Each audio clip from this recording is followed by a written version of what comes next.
À l'heure où la Poste annonce la suppression prochaine des petits timbres rouges qui affranchissaient jusqu'à présent nos lettres, le musée de la Poste consacre jusqu'au 17 septembre une exposition à Marianne, l'un des plus grands symboles de la République française et qui orne les timbres de son visage reconnaissable entre tous. Amoureux de philatélie, cette expo est pour vous.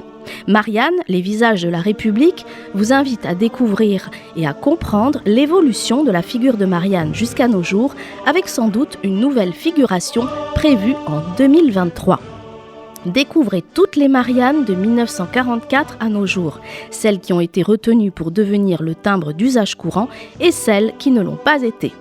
Personnification de la République, en cuirasse ou légèrement vêtue, visage fier, cheveux tressés ou dénoués, coiffée du bonnet phrygien ou couronnée de laurier, Marianne affiche de multiples visages qui témoignent de l'histoire mouvementée de la République française. Avec une centaine de pièces exposées de manière chronologique, accompagnées de dessins issus des concours, le parcours de l'exposition met à l'honneur une centaine de pièces exposées de manière chronologique. Mais pourquoi le prénom Marianne ? C'est en 1792 que ce prénom, très répandu à l'époque, personnifie pour la première fois la République. Il est alors au cœur d'une chanson révolutionnaire, devenue rapidement populaire, la Garizou de Mariano, la guérison de Marianne en occitan, composée par le militant républicain Guillaume Lavabre. Il y est question d'une jeune femme malade, allégorie de la France, qui guérit grâce aux remèdes de la République. C'est en 1944, au cœur de la résistance et sous l'impulsion du général de Gaulle, que l'iconographie des timbres-poste d'usage courant se stabilise et prend alors les traits de Marianne.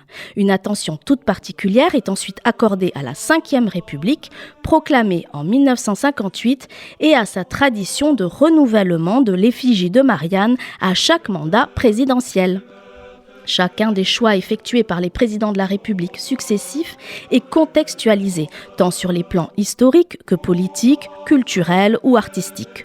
On aura ainsi une Marianne à la nef lors du mandat du général de Gaulle en 1959 ou une Marianne engagée sous Emmanuel Macron en 2018. Quelle sera la Marianne de 2023 ? Marianne, les visages de la République est à découvrir au musée de la Poste dans le 15e arrondissement de Paris.